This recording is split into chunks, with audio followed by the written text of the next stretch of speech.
बहुत स्वागत। आप देख रहे हैं कहानी कुर्सी की। मैं हूं सौरभ शर्मा, आपके साथ हमारे मेहमान हर्षवर्धन त्रिपाठी जी, विनोद अग्निहोत्री जी, राहुल महाजन जी और समीर चौगांवकर जी। एक विवाद अचानक हमारे देश में उठ खड़ा हुआ और इसकी शुरुआत तब हुई जब कुछ जगहों पर आई लव मोहम्मद ये कैंपेन के तहत कुछ बैनर पोस्टर्स वगैरह लगने शुरू हुए। ये एक्चुअली एक कैंपेन के तहत शुरू किया गया था और अब ये एक बड़ा विवाद बनता जा रहा है। देश के कई हिस्सों में विरोध प्रदर्शन भी होने लगे हैं, कई जगह रैलियां निकाली गई हैं, कुछ जगह झड़पें भी हुए हैं, कई जगहों पर पुलिस ने केस भी दर्ज किए हैं। कैंपेन का ये पूरा विवाद शुरू हुआ था 12 वफात से। दरअसल कानपुर में मुस्लिम समाज ने आई लव मोहम्मद का एक होर्डिंग लगा दिया। इस पर कुछ हिंदू समुदाय के लोगों ने आपत्ति जताई। पुलिस ने सामुदायिक सद्भावना बिगड़ने की आशंका को देखते हुए 9 लोगों के ऊपर केस कर दिया, 15 अज्ञात लोगों पर भी मुकदमा दर्ज कर दिया। यहां से बात बस ही बिगड़ती चली गई और उसके बाद ये विवाद देशव्यापी बन गया। यूपी से शुरू हुआ और ये चिंगारी फिर गुजरात पहुंची, फिर महाराष्ट्र पहुंची, फिर तेलंगाना तक आ गई। लोग पोस्टर्स लेकर सड़कों पर उतर आए। उत्तराखंड के काशीपुर में भी बिना अनुमति के निकाले गए जुलूस के दौरान पुलिस से टकराव भी हुआ, पथराव भी हुआ। अच्छा, इस पर मुस्लिम संगठनों का यह कहना है कि संविधान हर नागरिक को अपनी आस्था व्यक्त करने का अधिकार देता है, तो ऐसे में अगर कोई मुसलमान व्यक्ति आई लव मोहम्मद कहता है या उसका पोस्टर बनाकर कहीं लगा देता है तो इसमें अपराध क्या है? लोगों पर दर्ज मुकदमे वापस लिए जाएं, ये वो मांग कर रहे हैं। तो अब इसी पर हम लोग बात करेंगे। क्या इसमें कोई आपत्तिजनक चीज है? क्या इससे कोई आई लव मोहम्मद कहे या बैनर लगाए तो इससे क्या सामाजिक सौहार्द खराब होता है, और क्या इसमें पुलिस के बीच बचाव करने की नौबत आनी चाहिए थी? एआईएमआईएम के नेता असदुद्दीन ओवैसी ने कहा कि यह तो संविधान में हमें दी गई आजादी है, कोई इसे कैसे छीन सकता है? तो संविधान में फंडामेंटल राइट है, इसको आप कैसा छीन सकेंगे किसी से? और ये क्या बात है कि नया पोस्टर कैसा लगाए, जो यूपी में क्या गलत है एकदम। तो आइए बात करते हैं कि इसमें क्या कहीं भी कुछ आपत्तिजनक चीज है और जो लोग आपत्ति कर रहे हैं उनकी आपत्ति कितनी जायज है। त्रिपाठी जी बताइए। नहीं, सवाल यही कि आई लव मोहम्मद के बैनर लेकर निकलने की आवश्यकता क्यों पड़ी? क्या कोई ऐसी घटना हुई जिसकी वजह से ये रिएक्शन में ये सब कुछ हुआ है? इसमें तो किसी को कोई दिक्कत नहीं हो सकती। इस बैनर में तो कोई ना ऐतराज हो सकता है ना आपत्ति हो सकती है। आप पहले यही बात कर लें, इस स्लोगन से कोई ऐतराज है? कहीं पर कोई ऐसी घटना हुई उसके बाद ही आया, लेकिन इस पर तो कोई ऐतराज हो ही नहीं सकता ना। आप आई लव मोहम्मद कह रहे हैं, इसमें कौन सी दिक्कत है? इसमें तो किसी को कोई दिक्कत नहीं होगी। लेकिन ये जो जिसको कहते हैं ना कि हर्ड मेंटेलिटी है कि सब निकल पड़े एक साथ, वो थोड़ा सा परेशान करता है। और इस तरह के प्रदर्शन में कई बार ये भी नहीं समझ में आता कि भाई आखिर कौन सी ऐसी चीज है जिसको लेकर अचानक आप इस तरह से निकल पड़े। उसके पीछे की मानसिकता पे दिक्कत है। इस बैनर में किसी को भला क्यों दिक्कत हो सकती है? और देखिए वो नीचे जो चल रहा है, भव्य निषेध मोर्चा लातूर का है। ये जहां ऐसी मुस्लिम बस्ती होती है, अचानक वहां रिएक्शन क्या कहेगी? ये बैनर क्यों हाथ में? मैं बताता हूं, जैसे कुछ एक घटनाएं मैंने पढ़ी, मैं बता रहा हूं ना आपको। कुछ एक घटनाएं जैसे हुई यूपी में, किसी जगह पर एक दुकानदार ने बोर्ड लगा दिया, ऐसा कुछ छोटा सा कुछ लगा दिया होगा या पोस्टर लगा दिया होगा। उसके बगल वाले ने ऐतराज किया, उसने वहां पर विवाद हुआ, वहां पुलिस को आना पड़ा, केस दर्ज हो गया। ऐसे ही 2-3 जगहों के और मामले यूपी में ऐसे 2-3 जगह पर हुआ है। तो ये जो इसमें फिर कई मुस्लिम संगठन जैसे रजा एकेडमी, शायद वो लोग एक्टिव हो गए। तो उन्होंने कहा कि ये कहने पर किसी पर केस कैसे हो सकता है? तो फिर जो एक कैंपेन का रूप इसने ले लिया, तो जगह जगह नहीं, ये कहने पे तो केस, मतलब ये तो मुझे समझ नहीं आता कि ये कहने पे केस अगर हुआ है तो होना भी क्यों चाहिए? हुआ नहीं है इस कहने। ये तो कैसे हो सकता है? नहीं, जब किसी ने शिकायत की, विवाद हुआ तो पुलिस आई ना। आपको बता रहा हूं, इस कहने पर किसी में नहीं हुआ। जब ये मामला शुरू भी हुआ था कानपुर में, जब ये मामला शुरू हुआ था, विवाद इसको लेकर नहीं था कि ये पोस्टर लगाया गया, ये ऐसा लिखा गया। विवाद इसको लेकर था कि वहां पे एक गेट बनाया गया रोशनी वाला, वो जो है जहां पे बनाया गया वो गलत जगह थी, उसको लेकर विवाद हुआ। उसमें जाके तो उस गेट पे ऐसा कुछ, ये उस गेट पे लिखा था? नहीं, ये बाकी जगह पे था। पर उसके बाद इसको देखिए क्या होता है, किस्सा कुछ और होता है, कहानी कुछ और बना दी जाती है। इस मामले में भी यही हुआ, किस्सा कुछ और था, कहानी कुछ और बना दी गई। किस्सा कुर्सी का था, हो गई कहानी कुर्सी। तो अब बना दिया गया कि अच्छा के ये पोस्टर था, इसको लेकर विवाद हो गया, इसको लेकर एफआईआर दर्ज कर दी गई। मुस्लिम लड़कों को जो कि ये पोस्टर लेके जा रहे हैं उसको पकड़ के बंद कर रहे हैं। ये सारा कुछ हुआ और वो अलग अलग जगह पे फैला दिया। का जो मामला है सर, वो थोड़ा चिंताजनक मामला रहा है। आई लव मोहम्मद से किसी को आपत्ति नहीं थी, किसी ने इस पे आपत्ति दर्ज नहीं कराई थी, और ठीक है, उनकी भावना, इसमें कोई दिक्कत नहीं थी किसी को।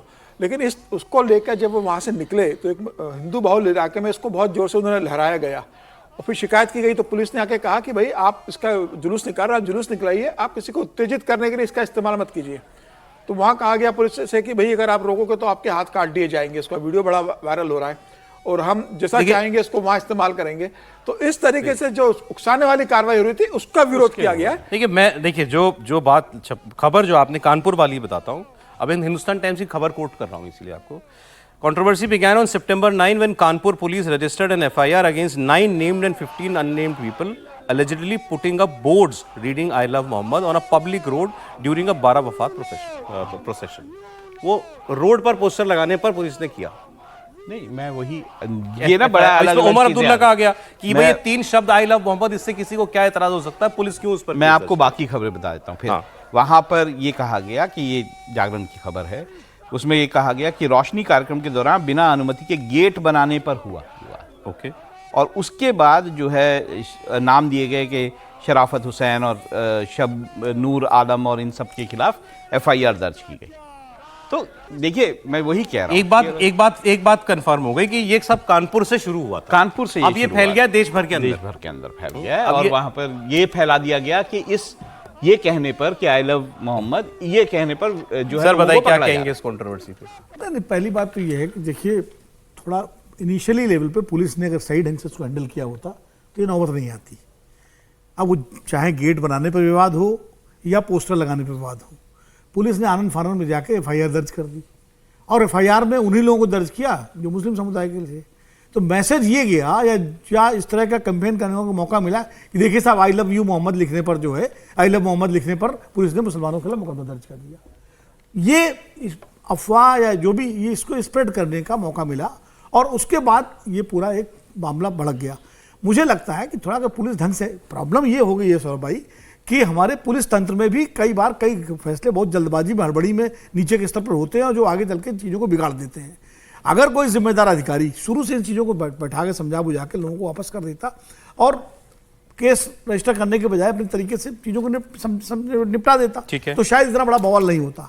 उन्होंने आनंद फानंद में ऊपर वालों को खुश करने के चक्कर में और ये कि भाई इससे तो पता लगा जो है। और महाराष्ट्र मुस्लिम संगठन कह रहे हैं कि हम बैनर बनवाएंगे, हम टी-शर्ट छपवाएंगे, हम बैज बनवाएंगे, हम कैप आई लव मोहम्मद की छपवाएंगे और सब जगह बंटवाएंगे। तो यह तो उकसाने वाली हो रही है ना। अब आपको ये नहीं क्या है?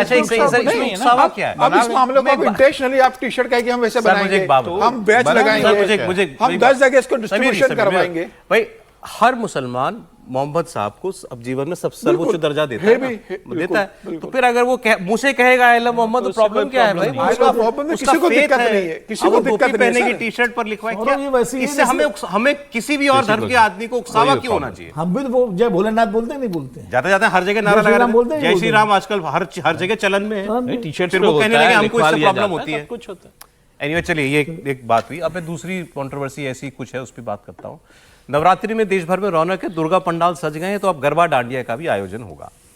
नवरात्रि के उत्सव में खलल डालने वालों के खिलाफ हिंदू संगठनों ने कुछ तैयारियां की हैं। जैसे गरबा डांडिया में पंडाल में जो लोग आएंगे उनमें कोई पहचान छुपाकर घुसने का प्रयास न करे, इसके खिलाफ मुहिम चलेगी।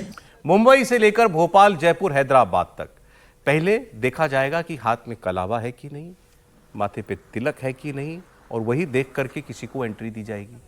फिर लव जिहाद के भी आरोप लगते हैं, तो इसके खिलाफ अलग अलग शहरों में हिंदू संगठनों ने अभियान तेज कर दिया है। कोई व्यक्ति जब जाएगा गरबा स्थल पर तो उसका आई कार्ड चेक होगा, देखा जाएगा आइडेंटिटी क्या है, हिंदू धर्म का है कि नहीं। और इसके अलावा पंडालों के बाहर लव जिहाद के खिलाफ पोस्टर भी लग गए। गरबा खेलने पहुंच रहे लोगों के लिए तिलक, कलावा, आई कार्ड चेक करना अनिवार्य है।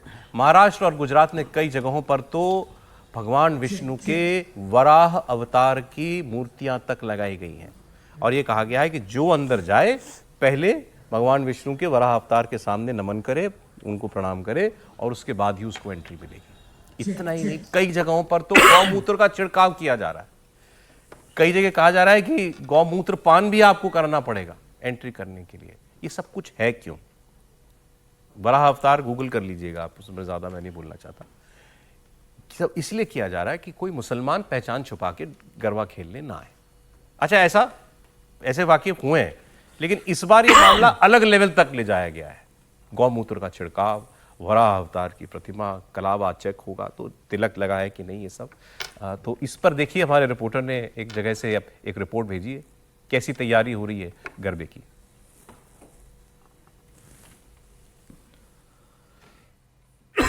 कई राज्यों से इस तरह के पोस्टर्स और बैनर भी निकलकर सामने आ रहे हैं जिसमें हिंदू महिलाओं और हिंदुओं को संगठित करने की बात कही जा रही है और ये कहा जा रहा है कि आप इस बात का ध्यान रखिए कि आपके त्यौहार में किसी भी गैर हिंदू की एंट्री ना हो। हम इसी प्रकार मुंबई के मलाड इलाके में मौजूद हैं और आपको सीधा उस ग्राउंड पर लेकर चलते हैं जहाँ पर आपको नज़र आएगा कि विश्व हिंदू परिषद और बजरंग दल की तरफ से जो आयोजन किया गया है या फिर यहाँ पर जिस पंडाल को तैयार किया गया है, यहाँ पर अगर आप देखें तो भगवान वराह की तस्वीर लगाई गई है। अगर बात की जाए तो कुछ और भी पोस्टर्स यहाँ आपको देखने को मिल जाएंगे जहाँ पर साफ तौर पर लिखा गया है कि हर हिंदू लड़की से निवेदन, तू दुर्गा बन जा चाहे काली बन जा, हिंदू शेरनी बन जा या झांसी की रानी बन जा, बस लव जिहाद का शिकार मत बन। तो इस तरह के जो पोस्टर्स हैं ये कई जगहों पर, ख़ास तौर पर अगर बात की जाए भोपाल की, राजस्थान की और कई ऐसे स्टेट्स की जो लगातार ये मांग कर रहे हैं, गुजरात में कई ऐसे पोस्टर्स देखने को मिले। आप मुझे बताएंगे क्यों ज़रूरत है ये सब करने की, समीर जी बताइए। सर सतर्क रहेंगे तो सुरक्षित रहेंगे। पहले इस तरह की घटनाएं हुई ना, पहले गरबा में हुई है कि जिस तरीके से मुस्लिम कम्युनिटी के लोग लड़के घुस जाते थे, कई भी हो रहा कि छेड़खानी के आरोप दर्ज हुए। पिछले साल अगर आप देखें गरबा में गुजरात में 17 से ज़्यादा मामले दर्ज किए गए कि वहाँ उन्होंने घुस के महिलाओं के साथ बदतमीजी करने की कोशिश की या वहाँ पे लड़ाई झगड़ा हुआ। भाई जब अगर वहाँ के जो गरबा आयोजित कर रहे हैं वो जो संस्थान है या वहाँ जो लोग हैं, अगर वो नहीं चाहते कि भाई दूसरे कम्युनिटी के लोग वहाँ पर आए तो आप क्यों वहाँ पर जा रहे हो? जरूरत नहीं ना आपकी उस धर्म में आस्था नहीं है, आपके उस त्योहार के अंदर आपकी श्रद्धा नहीं है, फिर आप वहां पर जाकर क्या करना चाहते हो? तो मुझे लगता है कि ये बहुत जरूरी था। और सिर्फ कलवा से नहीं, कलवा तो आज आप देखिए ना कि भाई कई बार ऐसा आता है, कसाब भी कलवा पहन के था, भगवाधारी कई लोग मुसलमान से निकलते जो भगवा वस्त्र पहनते, बाद में जब जांच होती तो मालूम पड़ता है कि उन्होंने भगवा धारण कर लिया था, थे मुसलमान। तो इस तरीके से रूप बदल कर आने की आपको जरूरत क्या है? तो मुझे लगता है कि ठीक है, वो सतर्क रहेंगे तो सुरक्षित रहेंगे। कम्युनिटी अगर नहीं चाहती वहाँ के आयोजक कि कोई वहाँ पर मुस्लिम कम्युनिटी के लोग आए तो आप खुद मत जाइए ना उसके अंदर। जिस धर्म में आपकी आस्था नहीं है, जिस संस्कृति में आपका भरोसा नहीं है, जिससे आप दूरी रखते हो, तो आप उस कार्यक्रम से भी दूरी रखिए। वो तो ठीक बात मैं समझ गया, धार्मिक आयोजन है भाई, तो वहां पर धर्म को मानने वाला ही आदमी जाना चाहिए, वो अलग बात है। लेकिन अब इसको गौमूत्र और वराह अवतार तक ले जाना, ये आप सुनिश्चित करें कि भाई इस काम में तो कोई दूसरे धर्म का व्यक्ति जो है वो इसको बर्दाश्त नहीं करेगा, इन दोनों ही बातों को, तो ये काम वहां पर सुनिश्चित कराओ। त्रिपाठी जी, देखिए पहली बात तो अगर कोई देवी दुर्गा की पूजा कर रहा है, नवरात्रि से किसी को दिक्कत नहीं है तो बिल्कुल शामिल हो सकता है। लेकिन अब ये मैं आपसे बात कर रहा था और अभी मैं कुछ दिन पहले की खबर है नैनीताल की, एक मुस्लिम सहेली ने पहनाया बुर्का, दूसरी के घर में नाबालिग से दुष्कर्म। 14 साल की बच्ची, उसकी मुस्लिम दोस्त थी, वो उसको लेकर गई और वो तो सीसीटीवी में दिख गया कि उसको बुर्का, अपनी स्कूटी से बुर्का निकाला, पहनाया और उसको लेके चली गई। माँ बाप खोजते रह गए। अब केरल स्टोरी पता नहीं आप लोगों ने देखी या नहीं देखी, क्योंकि उसको भी तो एक वर्ग है हमारे यहाँ जो उसको भी कह देगा कि ये तो भाई प्रोपेगेंडा स्टोरी है। लेकिन ये संकट है भाई, हिंदू समाज कब तक मतलब अपने उत्साह में भी वो डरा रहे, अपने उत्सव में भी वो डरा रहे। और मतलब कई बार लगता है कि हम लोग अपनी बात भी अगर करें तो उसको कहा जाएगा। अभी इसके पहले हम बात कर रहे थे, हम सब ने कहा कि आई लव मोहम्मद में क्या दिक्कत है, किसी ने जरा सा भी नहीं, सब एकदम हिंदू तो तुरंत कहता है कि जरा सा। और अभी इसी पे एक ये शो देखते हुए एक सज्जन ने एक टिप्पणी की है, अब वो भी आप लोग सुन लीजिए। उन्होंने कहा कोई दिक्कत नहीं है, लेकिन मान लीजिए गलती से कहीं कोई आई लव मोहम्मद वाला बैनर फट गया, पोस्टर फट गया, उसके बाद क्या होगा? फिर कौन सर तन से जुदा झेलेगा? कहां कौन बचाने की स्थिति में रहेगा? तो आप हम लोग की मुश्किल है कि हम लोग सारी चीजें उन पैरामीटर्स पर करते हैं जो एक कहते हैं ना कि धर्म भीरू हिंदू या धर्म प्राण हिंदू, जो भी आप मान लीजिए, कोई डरपोक कह दे कि धर्म मान के डरे रहते हैं या धर्म को ही जीवन मानते हैं, आप उस पैरामीटर पर बात करते हैं। लेकिन दुनिया के पैरामीटर दूसरे हैं। और मैं फिर कह रहा हूं, लव जिहाद एक सच्चाई है जिससे देश का बड़ा एक वर्ग है जो जूझ रहा है, परेशान हो रहा है, पीड़ित हो रहा है। आप उसको यूं खारिज नहीं कर सकते। और अगर उत्सव है तो जो लोग वैसे आते हैं उनको कहां मना किया जाता है? ठीक, किसी को दिक्कत नहीं। चलिए अगली खबर आपको उत्तर प्रदेश की बताता हूं मैं। कल आपको बताया था, हमने दिखाया था, आजम खान समाजवादी पार्टी के सीनियर लीडर 23 महीने जेल में लंबी कैद के बाद वो जेल से बाहर आए थे। लेकिन कल उन्होंने कुछ बोला नहीं था जेल के बाहर। इलाहाबाद हाईकोर्ट से जमानत के बाद उनकी रिहाई ने उत्तर प्रदेश की पॉलिटिक्स में एक हलचल पैदा की है। जब वो जेल से बाहर कल आए तो उनके तेवर पुराने वाले थे, शेर व शायरी, हाजिर जवाबी, ये सब कुछ हुआ। अब जेल के बाहर तो नहीं बोले, लेकिन फिर रास्ते में 2-3 जगह उनका स्वागत समारोह किया गया। रामपुर पहुंचे तो वहां उनके लिए स्वागत के लिए अच्छी भव्य तैयारियां की गई थी। फिर जब किसी रिपोर्टर ने हालचाल पूछा तो उसका जवाब उन्होंने शायराना अंदाज में दिया। सुनिए आप। क्या कुछ इन दिनों में महसूस किया? पत्ता पत्ता बूटा बूटा हाल हमारा जाने है। में किस तरह से आजम खान आएंगे? अभी तो इलाज करेंगे, अपना सेहत ठीक करेंगे, उसके बाद सोचेंगे क्या करना है। देखिए, कल हम लोग यही बात कर रहे थे ना कि आजम खान की जेल से बाहर आने के बाद सियासी राह क्या होगी, इसी पार्टी में रहेंगे, अखिलेश से कैसे रिश्ते हैं, अगर नहीं है ठीक रिश्ते तो पार्टी छोड़ सकते हैं क्या, बसपा में जा सकते हैं क्या। उन्होंने एक लाइन में कहा, पहले मैं अपनी सेहत ठीक करूंगा, और ठीक भी है। बिल्कुल ठीक है, 70 साल से ज़्यादा उम्र है उनकी, 72-73 साल की, और सेहत है तो सब कुछ है, कहते हैं ना। नहीं, लेकिन अंदाज वही था। अंदाज कैसे बदल सकता है? देखिए, ना उनका मिजाज बदलेगा ना अंदाज बदलेगा, और ना तेवर बदलेंगे। आजम खान जिस तरह के शख्स है, कल ही वो हम समीर कह रहे थे इतनी उम्र में जाके मिजाज का क्या करेंगे। मतलब मिजाज जरूरी नहीं कि आप हर समय टकराते ही रहें, लेकिन आपका जो मूल चरित्र है, मूल स्वभाव है, वो नहीं बदलता। अभी आपने 15 सेकंड की बात केवल सुनी, सुन के क्या लगा आपको? देखिए, 15 सेकंड की बात सुन के ये लगा कि पहली बात तो उनको, अब उन्होंने वो शेर नहीं कहा जो शायद वो कह देते कि हमें गैरों से क्या गिला है, हमें तो अपनों ने लूटा। अगर वो वाला शेर कह देते तो और बात साफ हो जाती। तो कहीं ना कहीं उनके अंदर पीड़ा तो अपनों से ज्यादा है। ओके। क्योंकि भाई उनको बीजेपी से क्या शिकायत हो सकती है, या सरकार से? वो तो सरकार के खिलाफ, सरकार उनके खिलाफ है, वो सरकार के खिलाफ है।